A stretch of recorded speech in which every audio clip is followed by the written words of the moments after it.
Buenas tardes, presidente de ALUEX, Juan José Caravaca. Saludo también al resto de la Junta Directiva de la Asociación.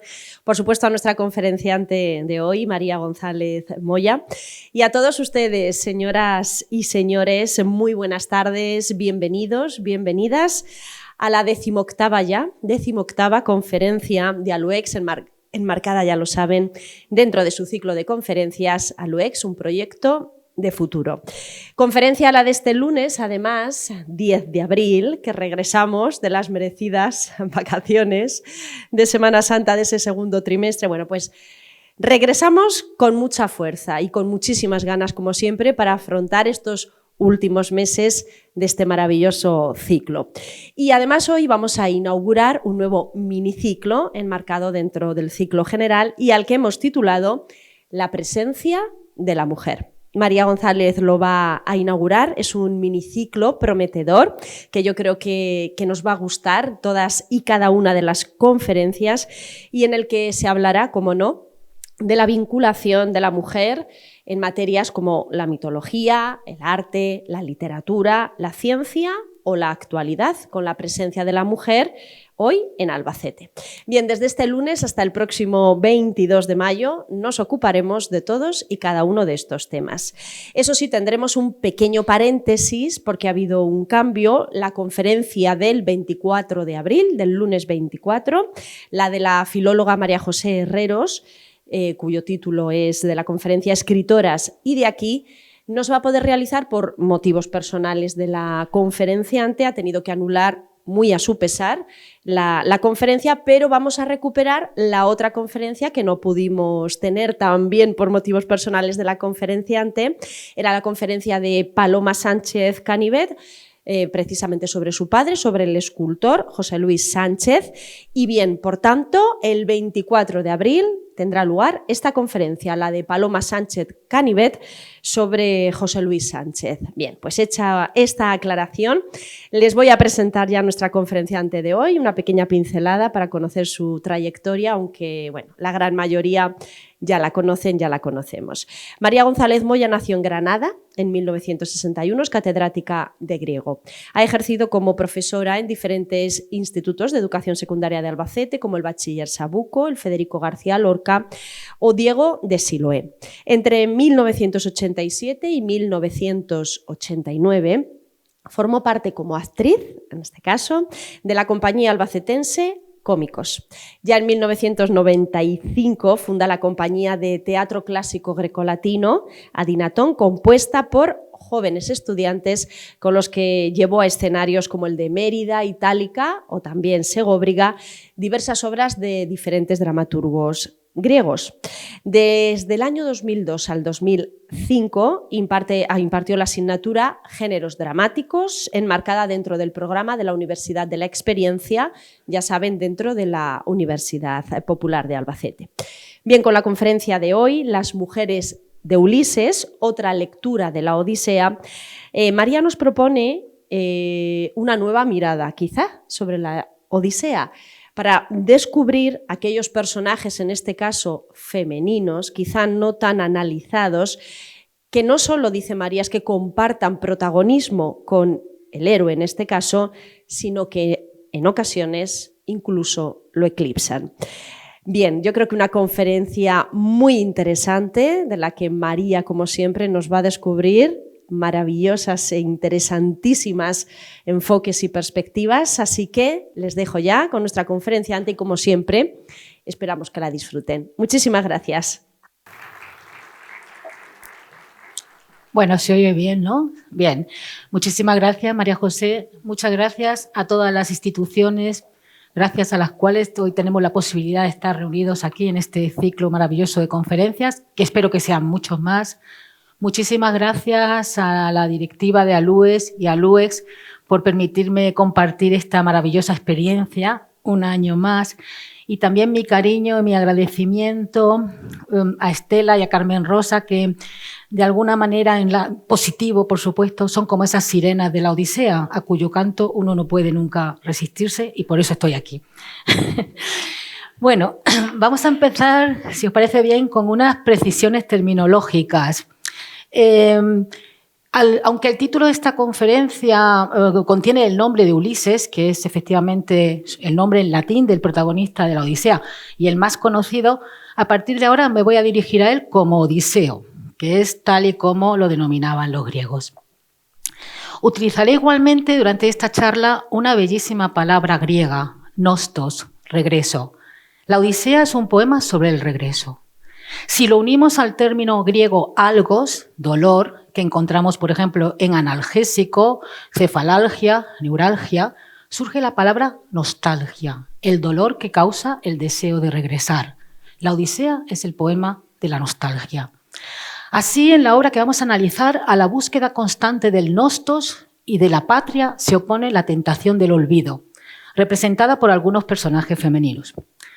Quisiera llamar la atención también sobre 3 palabras que pertenecen al mismo campo léxico: tejer, trama y tramar. Entre las acepciones que recoge el diccionario de la Real Academia Española acerca de tejer, encontramos las siguientes: formar en el telar la tela con la trama y la urdimbre, discurrir, idear un plan. Por lo que se refiere a trama, encontramos estas acepciones: conjunto de hilos que forman una tela, artificio, dolo, confabulación con que se perjudica a alguien, disposición interna con textura, ligazón entre las partes de un asunto y en especial el enredo de una obra dramática o novelesca. Las mujeres protagonistas de la Odisea tejen, tanto en un sentido literal como en un sentido metafórico. La diosa Atenea no es solo la diosa de la inteligencia y de la guerra entendida como estrategia, sino también la diosa de la artesanía y las manualidades, entre las cuales destaca el tejido. Atenea, que según la tradición enseñó las artes del telar a las mujeres, no maneja en esta obra el telar ni la rueca en un sentido literal, pero teje y desteje acontecimientos que permiten el avance de la trama. Circe, la conoceremos más adelante, cantaba melodiosamente mientras trabajaba en un telar grande. Calipso, de hermosos cabellos, también aparece sentada en su telar, pero si de grandes tejedoras tramadoras se trata, Penélope se lleva la palma. Ella también se afana en su telar en el piso de arriba, pero sabemos que lo que está haciendo es embaucar, tender una trampa, defenderse, tejer un sudario para su suegro durante el día y destejerlo a escondidas durante la noche. Es la táctica dilatoria que ella se ingenia para evitar elegir un nuevo marido entre los pretendientes que la acosan. Si yo menciono la palabra oikos, es probable que la primera imagen que se venga a la mente sea la de un yogur, griego para más señas. Más allá de esta asociación, la etimología de ecología o economía descansa sobre este término griego. El oikos es la casa, el hogar, la familia, el motivo del nostos. El mundo poético de la Odisea se divide entre los leales al oikos y los que intentan destruirlo. Al héroe se le permite matar en defensa del oikos, llegando incluso a unos extremos de crueldad que al lector actual le pueden parecer absolutamente desproporcionados. Para la presente conferencia, en el plano bibliográfico, he utilizado como fuente y motivo de inspiración las tesis doctorales de 3 jóvenes investigadoras de la Universidad de Murcia sobre Circe, Calipso y Nausicaa, respectivamente. En un plano más divulgativo, aunque no carente de profundidad, he disfrutado de la lectura de esta obra, Odiseicas, de Carmen Estrada, algunos de cuyos fragmentos recojo en este trabajo, y me permito recomendar también una novela de Madeleine Miller que fantasea sobre la vida y los amores de Circe. Con la Odisea ocurre como con otras grandes obras de la literatura universal. El Quijote, sin ir más lejos. Han poblado nuestra mente de referencias, somos capaces de reconocer los episodios más destacados e incluso citar de memoria algunos fragmentos, pero no siempre las hemos leído y mucho menos completas. Por eso he considerado conveniente elaborar un esquema que haga más fácil establecer los momentos fundamentales de la trama y el papel que juegan en ella los protagonistas. Atribuida a Homero y compuesta probablemente en el siglo VIII a.C., la Odisea tiene una narrativa bastante compleja en muchos sentidos. Aunque solo transcurren 40 o 41 días entre la asamblea de dioses que da comienzo a la obra y el final del poema, se narran hechos anteriores acaecidos a lo largo de 10 años y en lugares varios, esparcidos por todo el Mediterráneo. Con su famosa trama no lineal, el poema establece una distinción entre los acontecimientos que tienen lugar en su propio presente narrativo, que son narrados por el poeta, y acontecimientos anteriores que son narrados por los personajes dentro del poema. El tiempo avanza y retrocede, hay sorpresas, aventuras con seres fantásticos, pero también ambientes cortesanos y domésticos. Está narrada a varias voces que a veces nos dicen verdades y a veces nos dicen mentiras. Está plagada de ocultaciones y de reconocimientos. 10 años durará el viaje de regreso de Odiseo a Ítaca tras la guerra de Troya. Pero hay que tener en cuenta que de esos 10 años, 8 los pasó compartiendo el lecho de 2 bellas diosas. Ni tan mal. La obra comienza con una asamblea de dioses en el Olimpo, en la que a instancias de Atenea, que se presenta desde el principio como la gran protectora de Odiseo, se comenta la situación del héroe, que lleva retenido 7 años por la ninfa Calipso en la isla de Ogygia. Se toma la decisión de enviar a Hermes para que comunique a la ninfa que ha llegado el momento de dejarlo partir. Pero la ejecución de este acuerdo queda narrativamente en suspenso porque, mientras tanto, Atenea decide desplazarse a Ítaca, donde la situación es extremadamente complicada. Tras 20 años de ausencia de Odiseo, 10 en Troya guerreando y 10 de un viaje de retorno en el que la ausencia de noticias hace presuponer su muerte, el palacio se ha llenado de pretendientes gorrones que no solo aspiran a convertirse en el nuevo esposo de la reina Penélope, sino que también conspiran contra la vida de su hijo Telémaco y consumen en banquetes interminables los bienes del palacio. Instigado por Atenea, que adopta la figura de un fiel amigo de Odiseo, Telémaco emprende un viaje que le lleva a Pilos y a Esparta en busca de noticias de su padre. En Esparta será recibido por el rey Menelao y la mismísima Helena, que ha vuelto a su palacio y a los brazos de su esposo una vez acabada la guerra de Troya. Mientras tanto, se ejecuta finalmente la decisión que se ha tomado en la Asamblea de Dioses de liberar a Odiseo de su retención en la isla de Ogygia. Y el dios Hermes viaja hasta la isla para comunicarle a la ninfa Calipso que tiene que dejar marchar a Odiseo. Un Odiseo que pasa los días consumido por la nostalgia de su patria y su familia y ha renunciado a la eternidad y a la eterna juventud que le ha ofrecido la ninfa si permanece a su lado, y que recibe la noticia de su liberación con gran alegría. Abandona la isla ante la terrible desolación de Calipso y tras 17 días de navegación sufre un naufragio y llega a la isla de Esqueria, habitada por los feacios. Vais siguiendo, ¿verdad? En el esquema un poco el orden. A la orilla del mar es descubierto y rescatado por la princesa Nausica y será en el palacio de su padre Alcino y de su madre Arete, donde Odiseo narrará en una visión retrospectiva sus aventuras desde que salió de Troya. Están aquí. Este es el único lugar de la Odisea en el que vamos a encontrar un relato continuo en orden cronológico de todas las peripecias de Odiseo, que son, entre las más importantes, solo citaré las más importantes, las siguientes. La llegada a la tierra de los cíclopes y el famoso episodio de Polifemo, la estancia de 1 año en la isla de Ea junto a la diosa Circe. Esta había ofrecido a sus hombres un brebaje que los había convertido en cerdos, pero Odiseo, advertido por el dios Hermes, había comido como antídoto una flor que impediría que el poder de Circe actuara sobre él. Tras un primer encuentro sexual, Circe se convierte en una aliada y devuelve a los hombres su apariencia humana.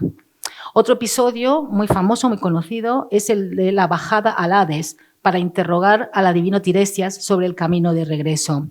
En el reino de los muertos se encuentra con una desagradable sorpresa y es el alma de su madre Anticlea que ha muerto durante la ausencia de su hijo. Otro episodio que todo el mundo conoce es el de la travesía ante la isla de las sirenas, que retomaremos después. Estos monstruos mitológicos de torso y cabeza de mujer y el resto de cuerpo de pájaro atraen a la muerte con su canto bellísimo a los marineros. Odiseo tapona con cera los oídos de su tripulación y él se hace atar al mástil de la nave para poder escuchar el canto de las sirenas sin perecer en el intento. El paso entre Escila y Caribdis, que son 2 monstruos marinos femeninos que acaban con la vida de 6 de sus tripulantes, y finalmente la llegada del héroe como náufrago a la isla de Calipso tras su naufragio. Aquí acaba el relato de Odiseo narrador sobre sus aventuras en la corte de los feacios. La corte feacia queda fascinada con la elocuencia y el porte del extranjero, e incluso el rey Alcino le sugiere la boda con su hija Nausica. Como Odiseo insiste en su deseo de regresar a casa, se apareja una nave que finalmente, después de 10 años de guerra y 10 años de aventuras en el mar, lo llevará a casa, a Ítaca. Siguiendo las instrucciones de su eterna protectora Atenea, se metamorfosea una vez en Ítaca en un mendigo y de esa manera pone a prueba la lealtad de sus sirvientes y evita el ataque de los pretendientes. Me recuerda un poco al empresario del programa del jefe infiltrado, que se camufla bajo un disfraz para observar el comportamiento de sus empleados y que luego distribuye los premios y castigos que considera pertinentes. Pues esa es la técnica que él va a utilizar también. Acogido benévolamente por el porquero Eumeo, se reencuentra en la choza de con su hijo Telémaco, que también acaba de regresar de su viaje.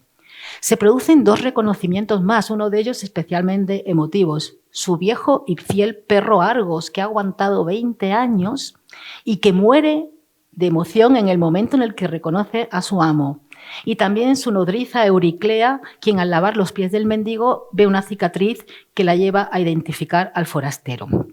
Los pretendientes humillan en palacio a ese anciano indigente en quien no distinguen a Odiseo.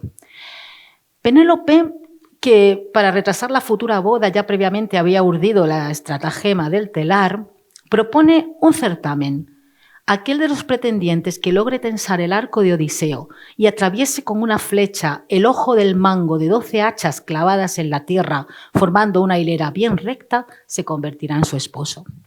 Ninguno de los pretendientes logra llevar a cabo este reto, pero de repente el mendigo, para sorpresa de los asistentes, tensa el arco, ajusta la cuerda y tomando una flecha atraviesa los agujeros de las 12 hachas. Se inicia entonces un sangriento episodio en el que Odiseo, con el auxilio inestimable de Atenea, todo hay que decirlo que Atenea va desviando las lanzas de los enemigos y eso ayuda muchísimo, acaba con la vida de los pretendientes y de las criadas traidoras de su casa. Se produce el encuentro de Odiseo, ya recuperado su aspecto original, al que Atenea había añadido un plus de hermosura, y Penélope, que también había sido previamente embellecida por la diosa. Disipadas todas las dudas, los esposos se abrazan entre lágrimas, gozan del amor placentero y se cuentan sus respectivas aventuras en una noche que Atenea prolonga más allá de los límites naturales para dar tiempo a la pasión y a la conversación. La obra concluye con la narración del viaje de las almas de los pretendientes al Hades, el emocionado encuentro de Odiseo con su padre Laertes y un último violento enfrentamiento entre los parientes de los pretendientes y Odiseo, hasta que intervienen Zeus y Atenea y fuerzan el cese de las hostilidades. La Odisea es un poema épico extremadamente complejo, en el que confluyen aportaciones de una tradición oral que arrastra consigo variantes lingüísticas, culturales y mitológicas, lo que crea en ocasiones cierta sensación de artificiosidad y de incongruencia. Sin embargo, también existe un juego de conexiones internas que otorga una coherencia básica a la obra y una consistencia psicológica a los personajes, que de alguna manera nos va a permitir describir su personalidad y establecer juicios sobre su comportamiento. En Grecia, en la época arcaica, las mujeres se situaban en un espacio propio y restringido, tenían ocupaciones específicas, no participaban en las actividades públicas, eran intercambiadas entre familias como esposas o esclavas. Por el contrario, los hombres tenían propiedades, vivían tanto en la casa como en el exterior, eran protagonistas en las actividades públicas, elegían sus parejas sexuales, etc. En la Odisea, sin embargo, estos dos mundos se alejan en muchas ocasiones del prototipo que los caracteriza. Por una parte, la Odisea minimiza la importancia de la masculinidad. No hay acciones colectivas de varones que resulten especialmente honorables. Por otra parte, las mujeres salen de sus habitaciones, hablan en público, narran historias, toman decisiones que afectan a los hombres y que influyen decisivamente en la trama. Si bien en la Ilíada el hombre es protector, en la Odisea son las mujeres las que dirigen, aconsejan y protegen. Destaca también que no hay ni una sola ocasión en la que un hombre salve a una mujer en apuros, pero sí varias en las que distintas mujeres salvan al protagonista de una muerte segura. La novedad que aporta la Odisea es que el deseo erótico y la voluntad amorosa no son exclusivas de los varones. Las mujeres expresan su aprecio por la belleza masculina y aparecen como sujetos del deseo sexual. Los encuentros amorosos en la Odisea tienen lugar por voluntad de los dos miembros de la pareja. Existe, no obstante, una salvedad: el periodo de tiempo en que Odiseo, sin deseo ya, se veía obligado a satisfacer a Calipso. En este caso, la inversión del género que se doblega es evidente. En una cultura en la que los matrimonios eran concertados en función de los intereses familiares, tanto Penélope como Nausicaa se sienten dueñas de elegir marido. En un contexto en que las esclavas eran propiedad sexual de los dueños y las esposas no tenían derecho a protestar por ello, Laertes, el padre de Odiseo, renunció al sexo con la joven esclava Euriclea cuando la compró para no incomodar a su esposa. Algo especialmente llamativo para el lector de esta obra es la presencia y la frecuencia del llanto. Pero el llanto en la Odisea es cosa de hombres. Penélope es una de las pocas mujeres cuyo llanto es referido en la Odisea, y su motivo es la añoranza del marido ausente y la inquietud por su hijo. La mayoría de los llantos son varoniles. Odiseo, el héroe, es el que más llora.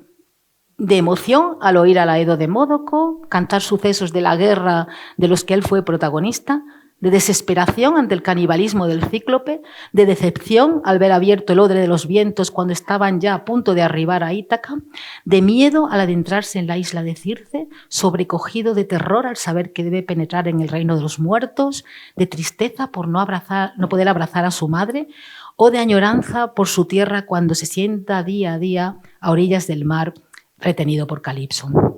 Quizás una asociación posterior del llanto con lo débil y lo femenino contribuyó a que algunos críticos de épocas más tardías sugirieran que la Odisea o bien era una obra menor, o bien había sido creada para un público de mujeres o incluso escrita por una mujer. Sin embargo, no es una idea de debilidad ni de flaqueza lo que expresa el poema en los hombres o en las mujeres que lloran.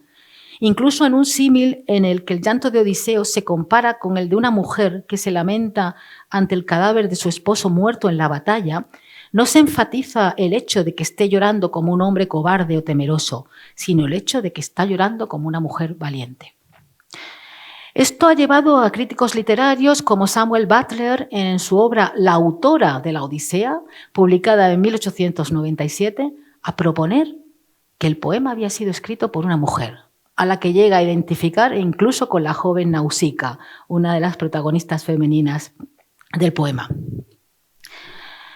Junto a las mujeres que decididamente contribuyen al feliz regreso de Odiseo a Ítaca, se encuentran también otros personajes femeninos que o suponen un retraso en el nostos o lo dificultan abiertamente.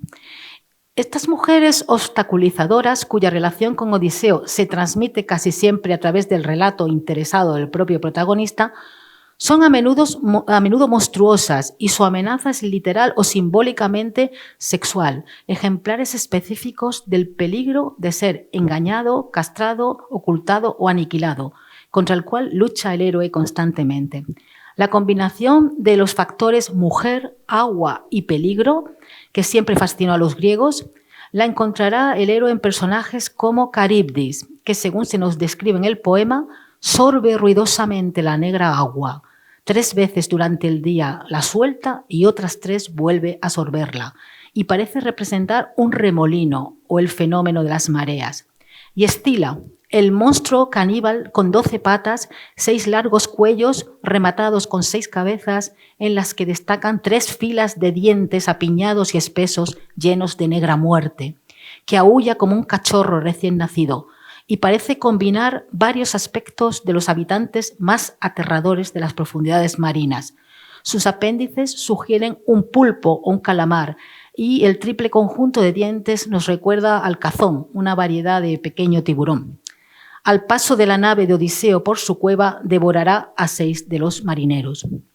También habitan en el mar las sirenas. Las sirenas representan el más serio desafío femenino para Odiseo, cuando la voz de las mujeres es un peligro mortal. El maestro manipulador de palabras aparece hechizado él mismo por el canto de estos monstruos femeninos. Aunque las sirenas son mujeres pájaro en la mitología griega, en la Odisea no se menciona ningún aspecto particular de su fisonomía. Están dotadas de voces seductoras con las que atraen a los marineros hacia una inevitable perdición. Son musas no autorizadas, seductoras en lugar de mujeres dependientes, y dominan el lenguaje de la poesía para sus propios fines inescrutables. A través de su canto y su paisaje, las sirenas atraen irresistiblemente a Odiseo, a pesar de que no lo invitan explícitamente a una relación sexual como harán Circe y Calipso, sino que lo tentarán con lo que más puede desear un espíritu curioso, el conocimiento. Entre las figuras femeninas que intervienen proactivamente en la consecución del nostos está, por supuesto, Atenea, esa especie de Virgen María protectora que aleja los peligros de Odiseo y por el cual diríamos que siente un divino amor imposible. Penélope, la esposa, la legítima, entiéndase entre comillas. Nausicaa, la adolescente que encuentra un príncipe azul, varonil y atractivo con el que sueña casarse. Arete, madre de Nausicaa y reina de los feacios, que crea el ambiente propicio para que Odiseo relate sus aventuras y se gane el favor del auditorio. Euriclea, la fiel nodriza que en Ítaca mantiene una lealtad inquebrantable hacia Penélope y Telémaco y un amor hacia Odiseo que la lleva a reconocerlo incluso antes que su mujer. Anticlea, la madre del héroe, a la que encuentra en el mundo de los muertos y le transmite noticias que le permiten conocer la situación en su palacio. Y Helena, la Helena ex de Troya, que aunque no entra en contacto directo con Odiseo, ofrece a su hijo información y consuelo. Las diosas Calipso y Circe son figuras paralelas. Ambas son divinidades menores que habitan en islas remotas, alejadas del mundo de los dioses olímpicos. Las dos oscilan entre los roles de oponente y ayudante del héroe. Aparecen en principio como una amenaza.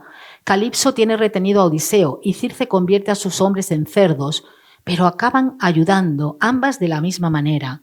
Acogen a Odiseo en su morada, lo seducen, lo alimentan, lo bañan, lo visten y lo preparan para otro viaje, le dan consejos y le mandan un viento favorable. Un episodio bastante excepcional en la Odisea y difícil de entender y de aceptar, teniendo en cuenta la especial delicadeza en el trato hacia las mujeres que muestra la obra en general, es la crudelísima condena a muerte de las 12 criadas. Odiseo ordena que las maten con las espadas para que se olviden completamente de Afrodita, al servicio de la cual gozaban junto a los pretendientes con los que se acostaban en secreto. Parece una decisión movida por la moral y el decoro, pero tal vez la mayor falta que cometieron fue acostarse con unos enemigos de su dueño y sin el permiso del mismo. Y ni siquiera tuvieron una muerte rápida y digna bajo el filo de una espada. Telémaco, el hijo de Odiseo, llevado del resentimiento que ha penetrado en él tras la prolongada humillación de los pretendientes de su madre, las ahorca en fila una detrás de otra, componiendo una imagen de enorme plasticidad. Como tordos o palomas, así las esclavas tenían sus cabezas en fila y en torno a sus cuellos había lazos para que murieran de la forma más lamentable. Estuvieron agitando sus pies entre convulsiones un rato, no mucho tiempo. Vamos a entrar con más detalle en el análisis de las protagonistas femeninas que habitan en el mundo de Odiseo, empezando por aquella que desde casi los primeros versos hasta los últimos muestra su desvelo por el héroe, Atenea. Nacida ya adulta y armada con casco y lanza de la cabeza de Zeus, quien previamente había devorado a su madre Metis, la naturaleza de Atenea es fiel a sus orígenes. Su combinación única de rasgos masculinos y femeninos la convierten en la hija ideal para Zeus, alguien que se asemeja a su padre, pero no amenaza con desplazarlo o perturbar el orden mundial que él controla. Ella es una diosa guerrera que posee las cualidades masculinas altamente apreciadas de la fuerza y la astucia en la batalla, pero le falta... ¿Suena mucho esto? ¿No? Bien, pero le falta la brutalidad y la irracionalidad del dios de la guerra, Ares. Así se identifica estrechamente con la civilización y el triunfo de la civilización sobre la barbarie. Al mismo tiempo, Atenea no posee ninguna de las cualidades peligrosas típicamente asociadas con las mujeres. Sobre todo, ella es una diosa virgen que evita el volátil reino de la sexualidad y las lealtades divididas a causa del matrimonio y de la maternidad. Poseidón, dios del mar, trata de impedir que Odiseo regrese a Ítaca, desencadenando en momentos críticos terribles oleajes que hacen naufragar los barcos. En cambio, el repertorio de actuación de Atenea es mucho más amplio. Influye sobre las fuerzas naturales, como cuando calma el viento o prolonga la noche. Otras veces es fuente de inspiración para los humanos, a los que ya en el sueño o en la vigilia aporta ideas y levanta ánimos. Adopta distintas apariencias para involucrarse en todos los berenjenales. Y como reina de las metamorfosis, dejaría pálido al propio Mortadelo. La veremos convertida en Mentes y Mentor, amigos y aliados de Odiseo, en Ítaca. Al propio Odiseo se le aparecerá convertida en niña, en pastor, en heraldo. Desaparece de escena convertida en pájaro y llega incluso a usurpar el aspecto de Telémaco. Pero le gusta mucho más participar directamente en los embrollos. Donde quizás se evidencia una actitud especialmente torticera de Atenea es con relación a Penélope.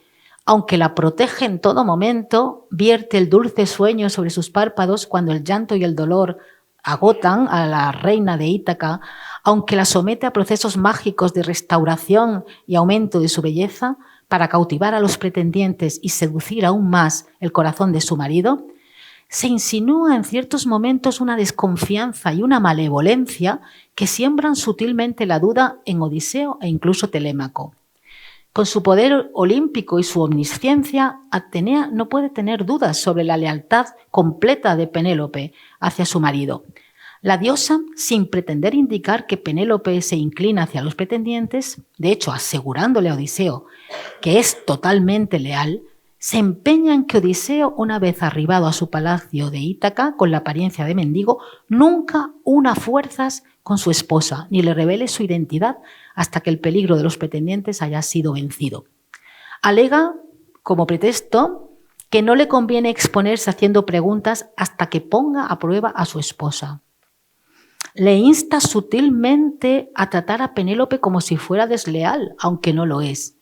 Con esa actitud, Atenea refuerza presupuestos misóginos de los que de los que Penélope es en efecto una víctima. Solo cuando los pretendientes han sido eliminados, Atenea restaura a Odiseo a su apariencia juvenil y prolonga la noche para que puedan disfrutar de su regreso al lecho matrimonial. No solo en la mente de Penélope, también en la de su hijo, sembrará la diosa la desconfianza.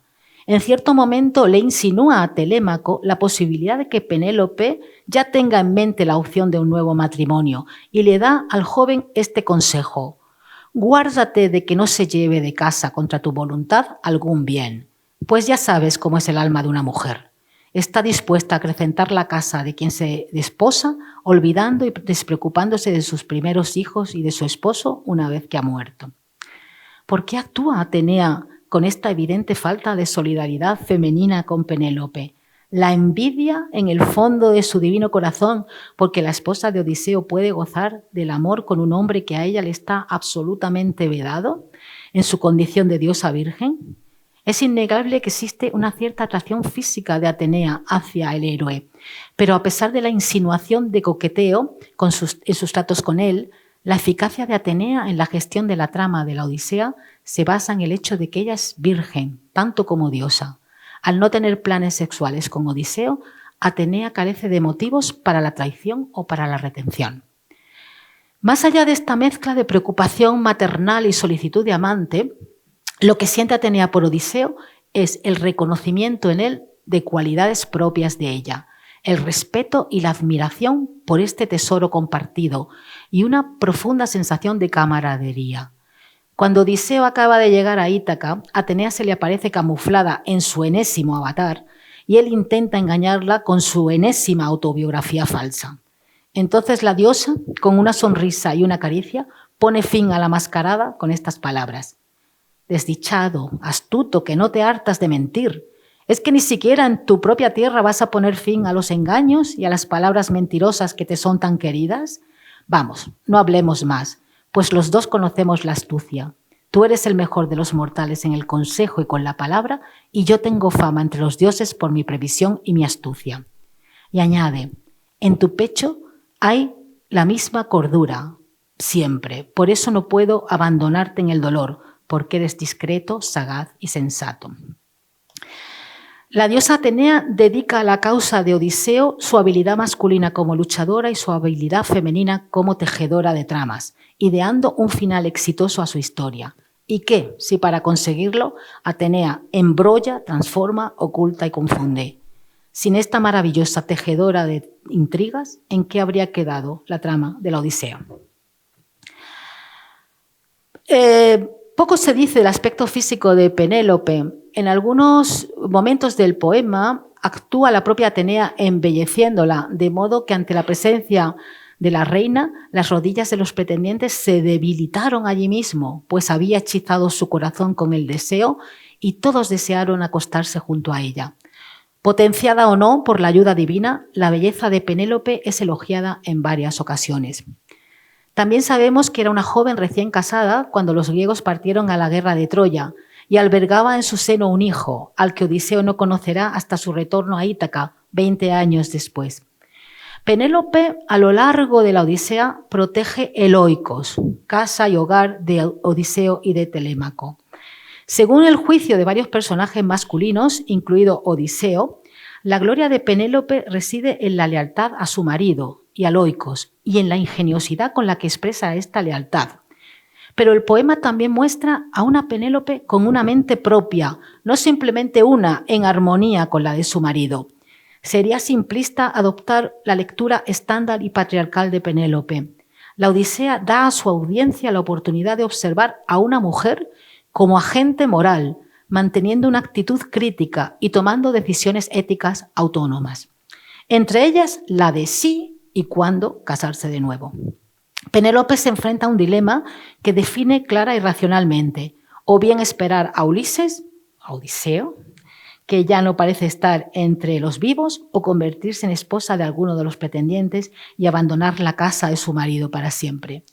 En presencia de los pretendientes, de Telémaco y del propio Odiseo, que se encuentra ya en palacio bajo la apariencia de mendigo, reproduce las palabras de Odiseo cuando se despidió para zarpar hacia Troya. Él la tomó por la muñeca de su mano derecha y ante la incertidumbre de si sobreviviría a la guerra le dijo: «Cuida tú aquí de todo, presta atención a mis padres en el palacio como ahora o todavía más cuando yo esté lejos. Cuando veas que mi hijo ya tiene barba, cásate con quien desees y abandona tu casa». Su elección aparece pues profundamente condicionada por las instrucciones de despedida de Odiseo. Así pues, Penélope llega gradualmente al punto en el que está dispuesta a tomar una decisión socialmente responsable, la de encaminarse contra su voluntad hacia el nuevo matrimonio, sin contar con el peligro que la indecisión de Penélope supone para la vida de su hijo. Cuanto más tiempo aplace lo aparentemente inevitable, más tiempo permanecerán los pretendientes consumiendo los recursos del palacio e intentando asesinar a Telémaco, el legítimo heredero de un rey a quien creían muerto. En consecuencia, tanto volver a casarse como no volver a casarse son potencialmente actos de fidelidad moral a Odiseo. Se trata del dilema de una buena persona tratando de actuar correctamente sin tener un conocimiento completo de las circunstancias. No olvidemos que cuando Penélope se ve forzada a establecer el concurso del arco, Odiseo, que ya está presente en el palacio bajo su disfraz de mendigo, sigue evitando revelarle la identidad y acabar de esta manera con la angustia de su mujer. Algunos críticos han considerado que en el poema Penélope actúa en ocasiones de forma contradictoria y poco coherente. ¿Por qué coquetea con los pretendientes, les envía recados y les mantiene la esperanza al tiempo que se queja de su acoso? ¿Por qué hace tantas confidencias a un extraño, al supuesto mendigo al que acaba de conocer? ¿Por qué, si no quiere casarse, propone el certamen del arco que la llevará de manera irremediable al matrimonio cuando ha recibido señales indirectas de que el regreso de Odiseo es inminente? ¿Por qué se resiste a reconocer al marido cuando lloraba de forma incesante por su ausencia? ¿Cómo es posible que la nodriza hubiera notado, antes de reconocerlo claramente por la cicatriz, el parecido que tenía el mendigo con Odiseo y su propia mujer no se hubiera dado cuenta? Todo cuadra y adquiere verosimilitud si consideramos la posibilidad de que Penélope, la inteligente, la sagaz, la de buena cabeza, como el poema la define, hubiera empezado a sospechar la identidad del forastero desde el inicio. y la fuera confirmando en cada escena consecutiva hasta adquirir total certeza antes de proponer el certamen del arco. Es más, en mitad de la noche, Odiseo mendigo, desvelado por sus preocupaciones sobre el inminente enfrentamiento con los pretendientes, creyó que ella en su corazón ahora había conocido quién era. Finalmente, como una especie de revancha, será Penélope la que decida el momento de reconocer la identidad de su marido. Cuando ya se ha producido la matanza de los pretendientes, por más que Euriclea le asegure que es Odiseo quien la ha llevado a cabo, por más que Telémaco la acuse de tener un corazón cruel por negarse a aceptar sin más que ese hombre cubierto de sangre y polvo es su marido, por más que el propio Odiseo se encuentre sentado frente a ella con la vista baja esperando su bienvenida, Penélope decide que es ella ahora la que va a marcar los tiempos. Y dice: si en verdad es Odiseo y ha llegado a casa, nos reconoceremos mutuamente mejor, pues tenemos señales secretas para los demás que solo nosotros conocemos. Invierte sus papeles para asumir el papel de poner a prueba a quien la ha puesto a prueba durante tanto tiempo. Ordena que saquen de la alcoba nupcial el lecho de Odiseo para que él pueda descansar. Es entonces cuando el mundo se le viene encima al héroe, porque no se trata de cualquier cama. La había tallado el propio Odiseo en el tronco de un olivo enraizado en el suelo de la alcoba, y la posición fija de la cama se entiende como un símbolo del matrimonio, permanente, duradera, estable e inalienable.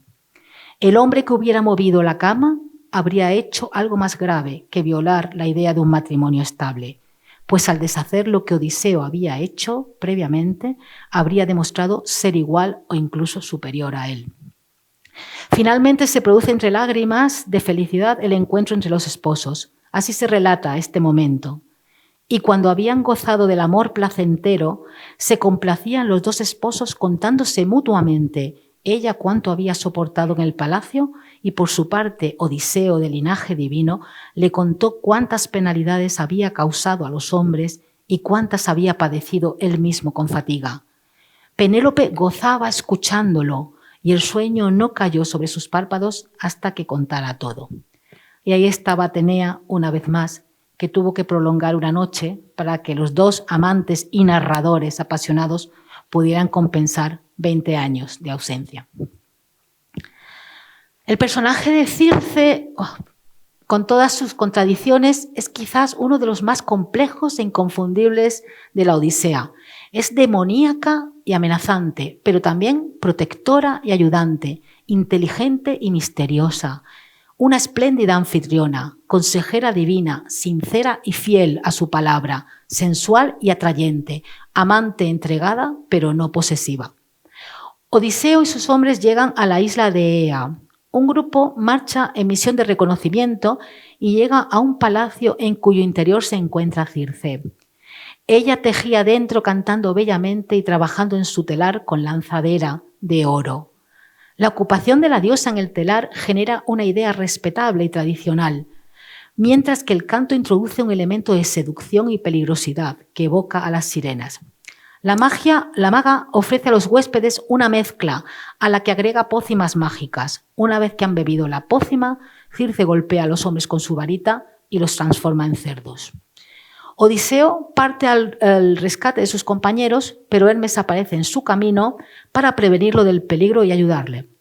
El dios le comunica los maléficos propósitos de Circe. Ella tratará de hechizarlo, pero siguiendo las instrucciones de Hermes, el héroe podrá vencerla gracias a la inmunidad que le confiere el antídoto mágico que Hermes le trae, una planta que es un filtro benéfico para neutralizar los venenos de la diosa.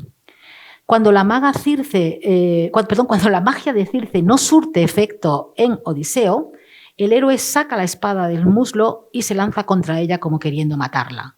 La diosa lo invita a acostarse con ella. Él aceptó y tras hacer el amor le pide a Circe que libere a sus compañeros de su condición porcina. Ella cumple sus deseos de inmediato y ejecuta la retrometamorfosis. No solo les devuelve su apariencia humana, sino que los hace más jóvenes, bellos y altos. Pero da la impresión de que algo de la magia de Circe ha causado un efecto, porque transcurre un año y Odiseo se ha olvidado del Nostos, del objetivo de regreso, perseguido durante tanto tiempo. Es algo que resulta sorprendente y también que el detonante para la partida sean las quejas de sus hombres, que desean marcharse y no entienden que el héroe se haya acomodado a su vida con Circe. En cualquier caso, la diosa se muestra dispuesta a cumplir sus deseos para que los viajeros no permanezcan más tiempo contra su voluntad. Pero anuncia a Odiseo que antes de marcharse tendrá que bajar al Hades para que el adivino Tiresias le haga una profecía y le proporciona consejos precisos sobre la topografía del lugar y el procedimiento a seguir. Cumplida la misión en el reino de los muertos, Odiseo y su tripulación retornan a Aea. Pasan todo un día comiendo y bebiendo para reponer fuerzas y al caer la noche, cuando todos duermen, Circe toma a Odiseo de la mano y recostada a su lado a la orilla del mar, intercambian impresiones y secretos como dos examantes bien avenidos. Es de ella el consejo que seguirá para salvarse de las dos sirenas. También le dará instrucciones sobre cómo sortear el paso entre Escila y Caribdis y le recomienda que en la isla de Trinaquia respete los rebaños sagrados del dios Helios, pues de lo contrario Odiseo volverá a Ítaca tarde y habiendo perdido a todos sus compañeros, que es lo que sucede. Al amanecer, Circe se marcha sin despedirse. Hija del titán Helios y de la oceánide Perse, Circe acumula en torno a su persona elementos maravillosos conservados a través del folclore. La hechicera que convierte a los hombres en animales, la varita mágica, la hierba mágica, el antídoto, la liberación del encantamiento. Como muchas magas, Circe vive en un valle en mitad de un bosque y su residencia con lobos y leones domesticados mediante hechizos, ninfas sirvientes y lujo deslumbrante responde al motivo folclórico del palacio encantado. El encantamiento y atracción suscitado por una bella voz femenina es otro elemento habitual en los cuentos.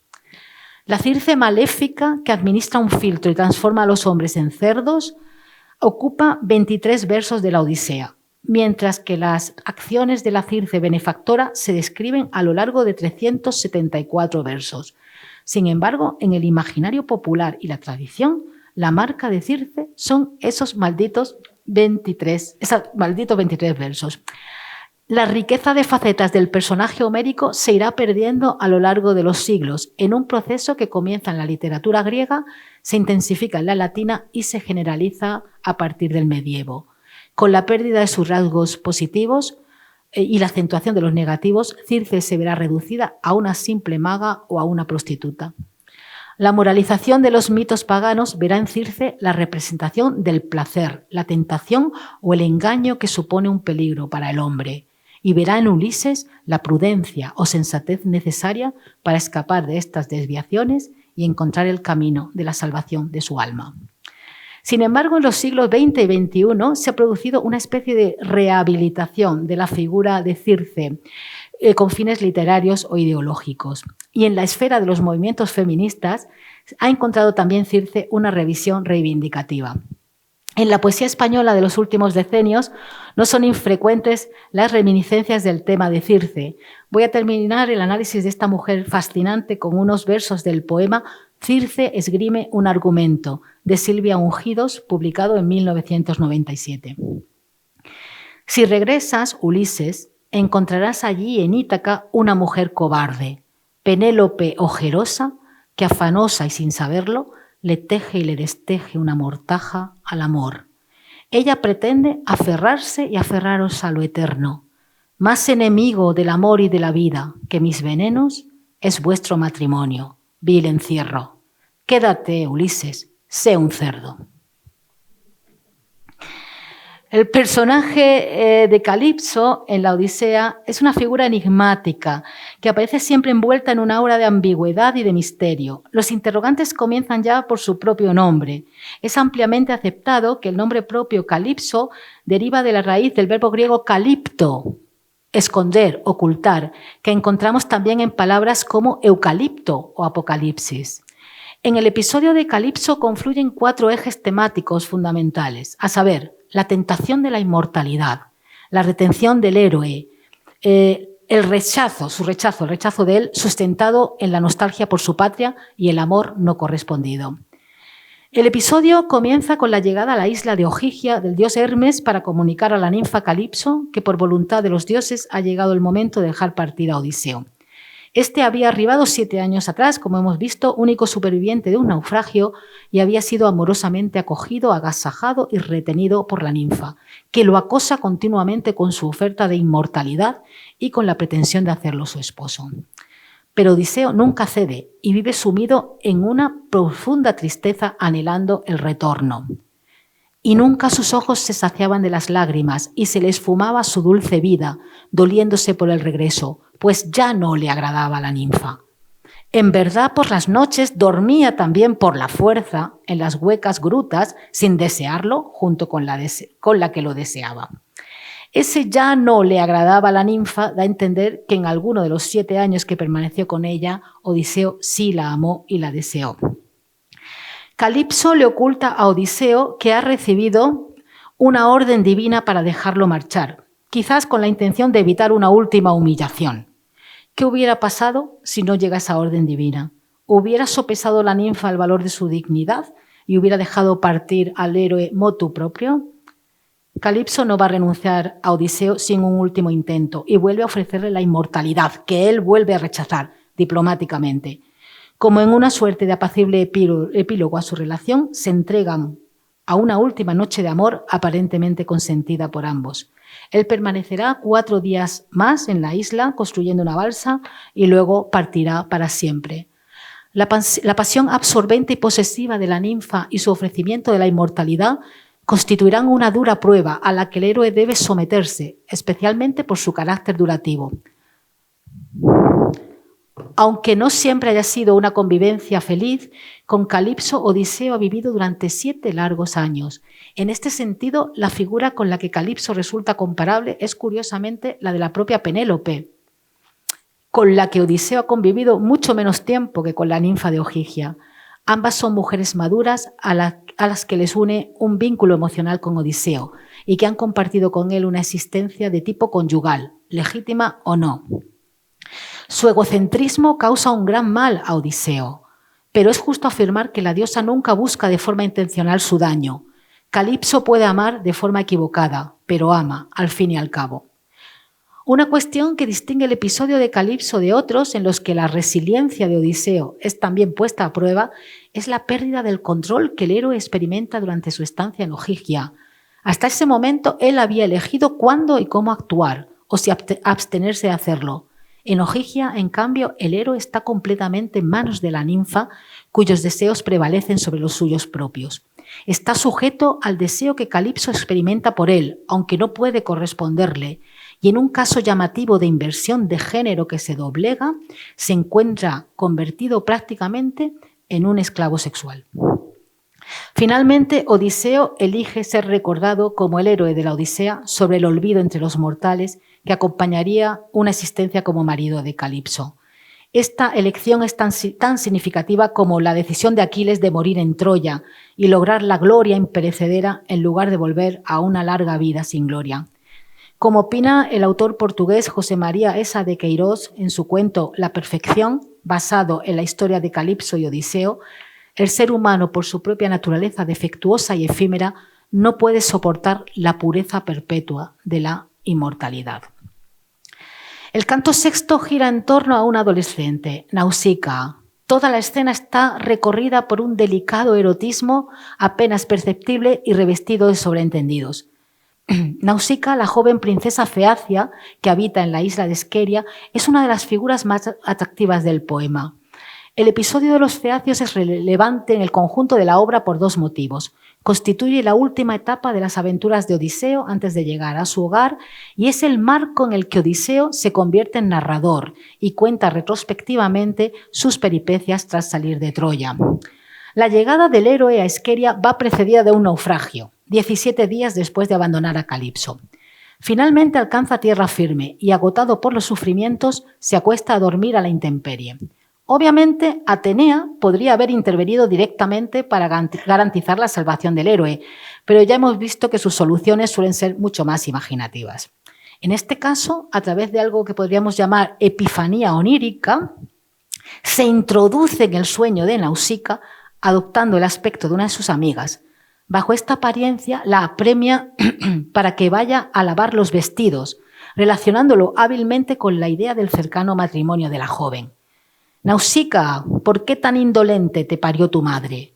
Tienes descuidados los espléndidos vestidos y eso que está cercana a la boda, porque ya no vas a estar soltera mucho tiempo, que te pretenden los mejores de los feacios.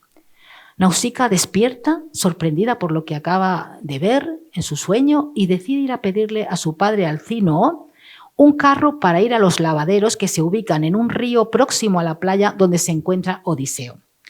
Siente pudor de mencionarle a su padre la idea del matrimonio, aunque este, que parece conocer a la perfección los anhelos de su hija, accede a sus deseos y sin indagar en los verdaderos motivos. Cuando llegan a su destino, Nausicaa y las doncellas que la acompañan se comportan como las niñas que son. Desatan las mulas, lavan la ropa saltando sobre ellas en las pilas, en una especie de divertida competición, la extienden sobre los guijarros a orillas del mar, se dan un baño, toman el almuerzo y aguardan a que el sol seque los vestidos. Se despojan de sus velos y deciden ponerse a jugar a la pelota. Recordemos que muy cerca de ellas, tras unos matorrales, se encuentra Odiseo prácticamente inconsciente. En un momento del juego, la diosa Atenea desviará el curso de la pelota y no hará que caiga sobre Odiseo y lo despierte de un pelotazo, que sería la solución fácil. La princesa tira la pelota a una sirvienta, pero la diosa desvía su curso haciendo que caiga en un profundo remolino en el mar. Las chicas gritan con fuerza y ese grito es el que despierta a Odiseo.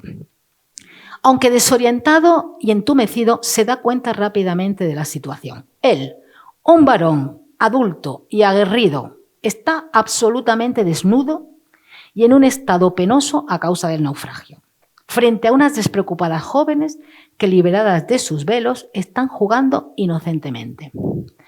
No sabe dónde se encuentra, pero su única salvación es salirles al encuentro. En palabras del poeta, salió de entre los matorrales el divino Odiseo y cortó con su robusta mano una rama frondosa para cubrirse sus vergüenzas de varón. Tuvo ese detalle el hombre. Claro que a continuación Homero lo compara a un león montaraz que, confiado en su fuerza, marcha empapado de lluvia y contra el viento y le arden los ojos. Lógicamente, las doncellas que ven aparecer a este hombre desnudo y con aspecto de bestia huyen aterrorizadas del lugar. Además, un hombre que va sosteniendo una ramita como ridículo taparrabos. Y la única que permanece quieta, pues Atenea le infundió valor, es Nausicaa. Odiseo se debate internamente sobre cómo abordar una situación tan delicada y lo hace exitosamente, dirigiéndole a Nausicaa unas palabras elogiosas. Si eres una de las mortales que vive sobre la tierra, felices 3 veces tu padre y tu soberana madre, y 3 veces felices tus hermanos. Sin embargo, más feliz en su corazón que todos, el esposo que te lleve a casa. Con estas palabras, no solo conseguirá que la chica se sienta segura, el corazón adolescente de la princesa comienza a fantasear con la idea de que ese esposo sea Odiseo. Las doncellas proporcionan lo necesario para el baño y aunque en el código de la nobleza de los poemas homéricos es corriente que el huésped sea alabado por mujeres, Odiseo, consciente de su desnudez y de su aspecto y del miedo de las muchachas, desea lavarse solo. Tras ungirse con aceite y vestirse, Atenea le hace parecer más fuerte, más alto y más bello, y esto da lugar a una escena de confidencias entre Nausicaa y sus doncellas, en la que la princesa verbaliza sus sentimientos. Antes me parecía que era desagradable, pero ahora se parece a los dioses que habitan el vasto cielo. Ojalá fuera llamado mi esposo alguien así. Nausicaa le indica cómo llegar al palacio de sus padres y le explica que una vez dentro de la casa, a quien debe dirigirse primero es a la reina Arete, su madre, no al rey, Alcínoo. La hija, que los conoce bien, deja bien claro también quién ejerce el poder en el palacio. Con su elocuencia y su encanto, Odiseo se gana el favor de los reyes feacios, quienes le proporcionan una nave para regresar a casa, pues ya no se encuentra muy lejos de Ítaca. Pero antes, en el Mégaron, en el Salón del Trono, arropado por la hospitalidad de Alcínoo y Arete, narra todas las peripecias que ha sufrido desde su salida de Troya hace 10 años. Al contrario de lo que suele ocurrir en los cuentos, es la princesa la que se quiere casar con el forastero y este el que la rechaza. Luis Alberto de Cuenca, cuya poesía está llena de referencias a la tradición grecolatina, dedica estos versos a Nausicaa. Todo es entrega en ti, dulce Nausicaa, pero él está aburrido de la fiesta, perdido en el recuerdo de la patria, y no se fija en ti ni en ese cuerpo de diosa acribillado de mensajes que nunca llegarán a su destino. Pero ¿cómo era este Odiseo que despierta así el amor de mujeres y de diosas? En la Ilíada se nos informa de que Odiseo era más bajo que Menelao y que Agamenón, aunque era ancho de hombros y de aspecto majestuoso cuando estaba sentado.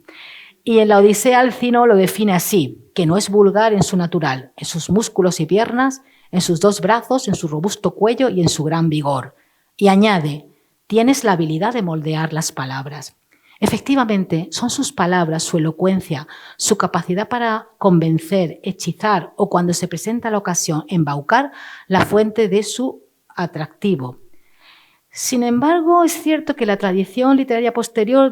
tradición literaria posterior podemos encontrar algunas observaciones jocosas y un poco vulgares sobre la verdadera causa del atractivo de Odiseo. Y como el humor nunca está de más y sirve siempre para conjurar los malos momentos, me voy a permitir, aunque sea un poco grosero, ofreceros un fragmento, un priapeo en latín de época de Augusto, y para que no suene tan mal, por lo menos en mi voz, voy a utilizar un latinismo cuando vea que la palabra es malsonante, aunque aparecerá ahí escrita.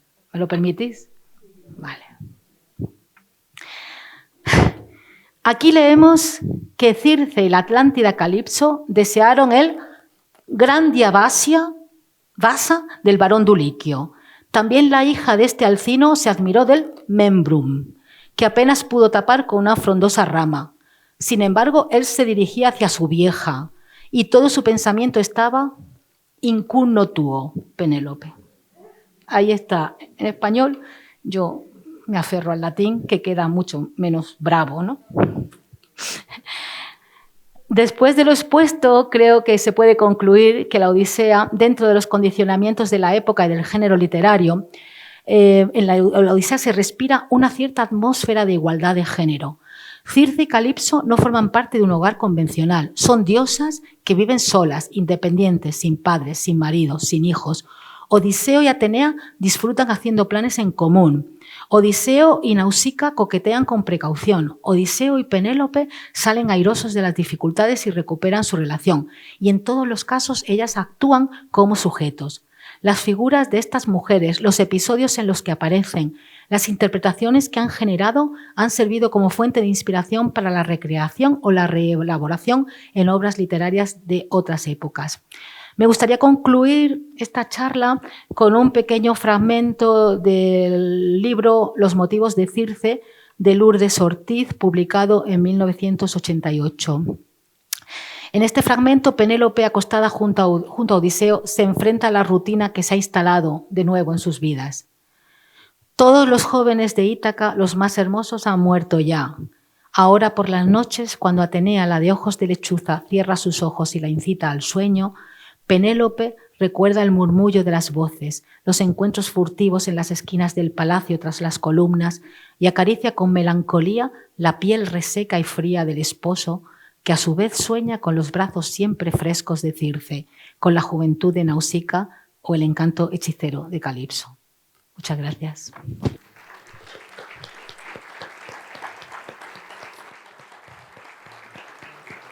Si hay alguna pregunta o algún comentario. Pues nada, muchas gracias. Bueno, pues ya lo ha dicho María. Si hay alguna pregunta, levantan la mano.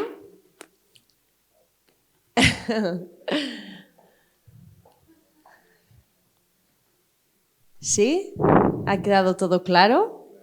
Sí. Sobre todo la hora que es, ¿no? Bueno, tenemos un poquito de tiempo. Sí, se podría formular alguna pregunta. ¿Sí, Joaquín? Venga, hay que animarse. Siempre se tiene que animar a alguien primero. Venga, a ver. Enhorabuena, María, porque desde luego has demostrado un exhaustivo conocimiento del poema épico.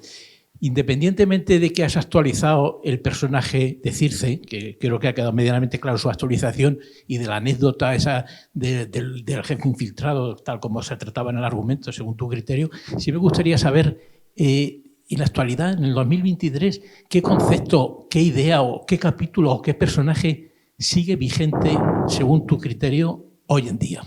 Bueno, pues yo creo que todavía seguimos hablando del canto de las sirenas, cuando alguien se deja engañar por una tentación, algo que va a redundar en su perjuicio, pero que en principio resulta atractivo. Seguimos hablando de Penélope como paradigma de la fidelidad. Seguimos hablando de tejer y destejer como estrategia, como trampa.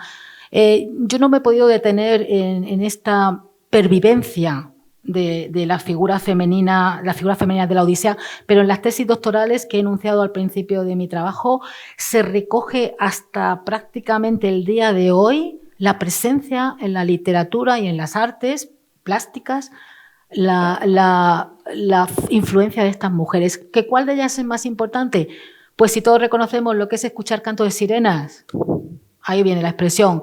Si entendemos lo que es Penélope, que teje y desteje, la mujer fiel, Atenea, pues quizás sean los personajes más conocidos. Aunque a mí, por ejemplo, el episodio de Nausicaa es que me parece de una ternura que un hombre que está agonizante prácticamente se dé cuenta de que esté desnudo y tenga ese detalle, esa delicadeza, que yo creo que si sobreviviéramos a un accidente de aviación, y encontráramos a alguien que pudiera ayudarnos, no me imagino que ninguno parara mientes en que está desnudo vestido, ¿no? Y él, sin embargo, tiene ese gesto de delicadeza, ¿no? Pero, pues no sé, la sirena, Nausicaa, Atenea, Penélope, quizás. Gracias. De nada. ¿Alguna pregunta más? ¿No? Bueno, pues lo dejamos aquí entonces. Muchas gracias por haber venido a vosotros, que no os he dado las gracias al principio. Gracias. Vamos a pedir a nuestro presidente, a Juan José, que nos acompañe en este escenario. María, también si eres tan amable y os colocáis los dos delante. Sí, ahí delante de la mesa, por ejemplo.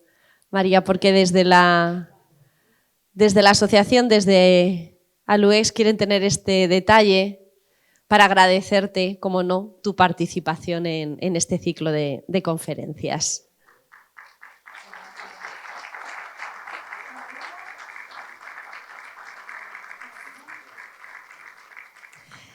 La próxima semana regresamos, lunes 17 de abril, 18:30 horas, como siempre. Conferencia de la doctora en Filología Española, Emilia Cortés Ibáñez, bajo el título Retrato de Zenobia Camprubí. Hasta entonces, les esperamos. Muchísimas gracias.